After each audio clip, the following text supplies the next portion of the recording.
జున్ను, నీకొక కథ చెప్తాను విను. దేవుడు దెయ్యము.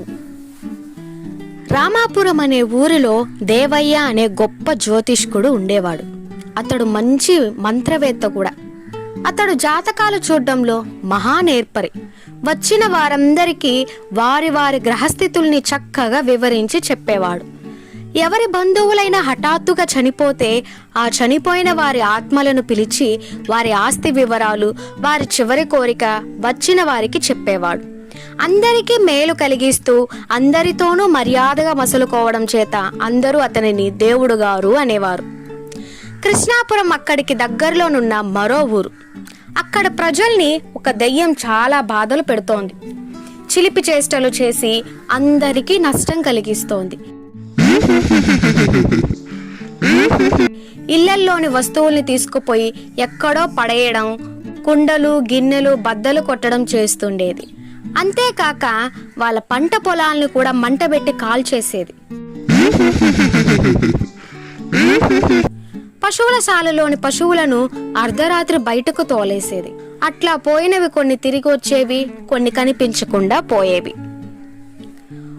ఇలా ఆ కృష్ణాపురంలోని దెయ్యం ఆగడాలు ప్రజలు భరించలేకపోయేవారు. ఒక రోజున దేవుడి వద్దకు ఒక మనిషి వచ్చి, అయ్యా, మా ఊరిలోని దెయ్యం మమ్మల్ని అందరినీ నానా తిప్పలు పెడుతోంది. నిన్న రాత్రి మా పటేలు గడ్డం పీకి ఆయన చెవి కొరికి పారిపోయింది. ఆయన ప్రజలకు ముఖం చూపించలేక బాధపడుతున్నారు. మీరు వచ్చి దాని ఆట కట్టించాలని ఆయన చెప్పమన్నారు. మాకు మీరే దిక్కు అని చెప్పాడు. వెంటనే బయలుదేరి దేవుడు అతనితో కృష్ణాపురం వెళ్ళాడు. ఇతన్ని చూచి పటేలు చాలా సంతోషంగా ఆహ్వానించి ఎంతో మర్యాద చేశాడు. దేవుడు పటేలు తలకు ఒక గుడ్డ కట్టి అతన్ని భగవంతుణ్ణి ప్రార్థిస్తూ ఉండమన్నాడు. తాను మంత్రాలు చదువుతూ ఏవో హోమాలు చేశాడు. కొంచెం సేపటికి ఒక భూతం అక్కడ కనిపించింది. అది తనను నిప్పుల గుండంలోకి తోసివేస్తున్నట్టుగా బాధపడుతోంది. అది తన వంటి మీద బట్టను పీకి అగ్నిహోత్రంలో పడేయబోతోంది. వెంటనే దేవుడు ఆ బట్టను దాని చేతుల్లోకి గుంజుకొన్నాడు. అంతే, ఆ దెయ్యం ఇంకెవ్వరికీ కనిపించకుండా పారిపోయింది. ఆ దెయ్యం అక్కడకు రావడం, పారిపోవడం అక్కడున్న వాళ్ళంతా చూశారు. పటేలు సంతోషించి కొంత సొమ్మును, కొన్ని కానుకల్ని కూడా దేవునికి ఇచ్చి సాగనంపాడు. దేవుడు అక్కడి నుంచి తన ఊరికి తిరిగి వెళ్తూ శ్మశానం ప్రక్క నుండి పోతున్నాడు. అక్కడ ఆ కృష్ణాపురం దెయ్యం ఇతని కోసం దారిలో నిలబడి ఉంది. అది ఇతన్ని చూసి దగ్గరగా వచ్చి, దేవయ్య, నా బట్టను నాకిచ్చేయి, నేను ఎంతో మేలు చేస్తాను అని బ్రతిమాలింది. ఎందుకంటే దెయ్యానికి ఒకే బట్ట ఉంటుందట. కానీ దేవయ్య దాని మొర ఆలకించలేదు.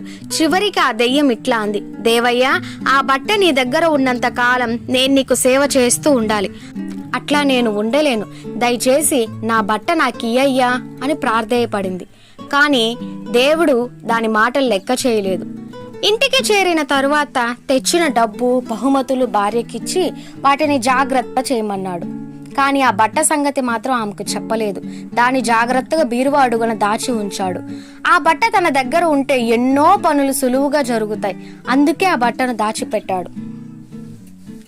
ఆ రోజు మొదలుకొని ఆ దెయ్యం అతనికి నౌకర్లా పనిచేస్తోంది. అతనికి ఏ సహాయం కావాల్సిన ఆ దెయ్యాన్ని పిలిచి దానికి ఆ పని చెప్పేవాడు. ఇంకా దేవుడు చేసే పని ఏమీ లేకపోయింది. దాంతో విశ్రాంతి తీసుకుంటూ ఆ దెయ్యం చేత పనులన్నీ చేయిస్తున్నాడు.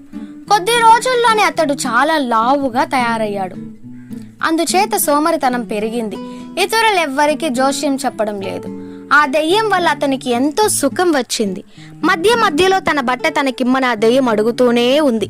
అతడు నవ్వి ఊరుకుంటున్నాడు. ఇది ఇలా సాగుతూ ఉండగా ఒక రోజున వీళ్ళ ఊరికి దగ్గరలోనున్న మరో ఊర్లో ఏవో దైవ సంబంధమైన పూజలు చేయడానికి దేవుడు అక్కడికి వెళ్ళాడు. అతను ఇల్లు విడిచి ఎప్పుడు వెళ్తాడా అని కృష్ణాపురపు దెయ్యం ఎదురు చూస్తోంది. చాలా రోజుల తర్వాత అటువంటి అవకాశం వచ్చింది. అది వెంటనే దేవుడి వద్ద పూర్వం పనిచేసిన పాత దెయ్యం వద్దకు సలహా కోసం వెళ్ళింది. దాంతో పాత దెయ్యం, నువ్వు ఆ ఊరి వాళ్ళనే కాకుండా ఆ పటేల్ను కూడా బాధించావు. నీ ఆకతాయి పనులు మరీ ఎక్కువయ్యాయి. నువ్వు కూడని విధంగా నడుచుకున్నావు. అందుకే నీకిన్ని తిప్పలు వచ్చాయి అని పాత దెయ్యం అంది. అవును బాబోయ్, నేను తప్పే చేశాను, నన్నిప్పుడు నువ్వే కాపాడాలి అని చిన్న దెయ్యం ఏడవడం మొదలెట్టింది. సరే, నేను తిరిగి వచ్చే వరకు ఇక్కడే ఉండు అని చెప్పి పాత దెయ్యం ఒక గొల్లవాడి వేషంలో దేవయ్య ఇంటికి వెళ్ళింది. దేవుడు నా చిన్ననాటి స్నేహితుడు, అతన్ని చూడ్డానికే వచ్చాను అని దేవుడి భార్యతో ఆ గొల్లవాడన్నాడు. అలాగా, మా ఆయన పక్క ఊరికి ఏదో పని మీద వెళ్ళారు. మీరు ఈవేళ మా ఇంట్లో ఉండండి, రేపు ఆయన కలిసి వెళ్ళవచ్చును అని ఆమె అంది. అమ్మా, నేనిక్కడ ఉండడం కుదరదు. మా వాళ్ళ ఇంట్లో పెళ్లి, అక్కడికి వెళ్ళాలి. నేను క్రిందటిసారి వచ్చినప్పుడు ఇక్కడ ఒక తెల్లని పాత బట్ట వదిలి వెళ్ళాను. అది నీవు వెతికి ఇస్తే సంతోషిస్తాను అని అన్నాడతడు. దేవుని భార్య అతనికి భోజనం పెట్టింది.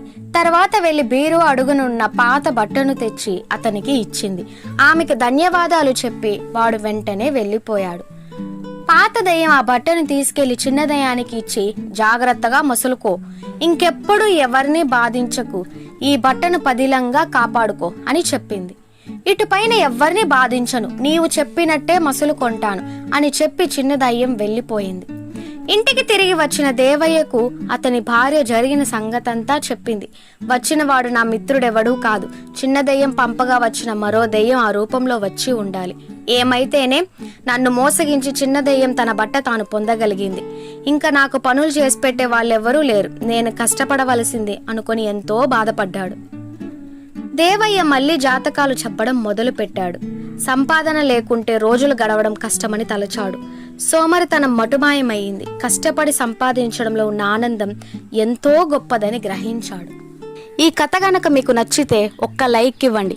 ఇలాంటి మరెన్నో వీడియోస్ కోసం వెంటనే మన ఛానల్ని సబ్స్క్రైబ్ చేసుకోండి.